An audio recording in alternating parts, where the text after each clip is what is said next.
sostrénme. En ti confío.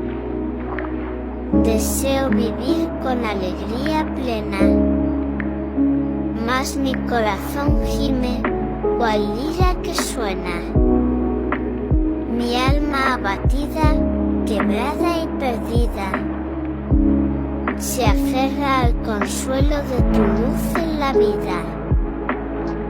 Mis venas se vacían, cual río en agonía, y mis huesos crujen con extraña melodía.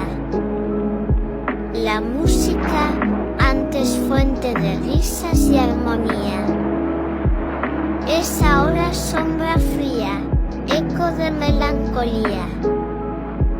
Oh Cristo amado, mi roca bendita, con tu cuerpo y sangre, nútreme la vida. El don que me diste, vivo y radiante, hoy yace en cadenas, quebrado y distante. Mas mi corazón espera, aún arde su fe. Anhela tu luz que la noche detendré. Las sombras me acechan, pero miro al Cordero. La verdad inmutable, amor puro y sincero. Las sendas erradas, placeres fugaces, se tornan mentira en cruel desenlace.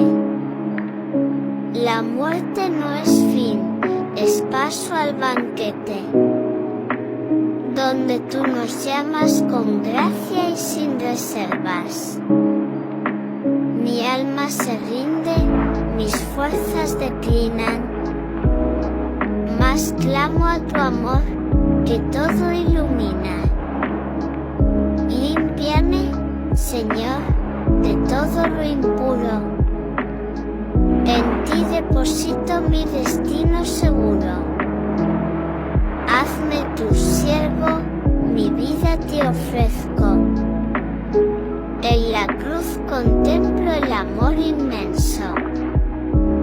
Tu cuerpo y tu sangre, mi eterna comida. Son fuente de gracia, faro en la vida.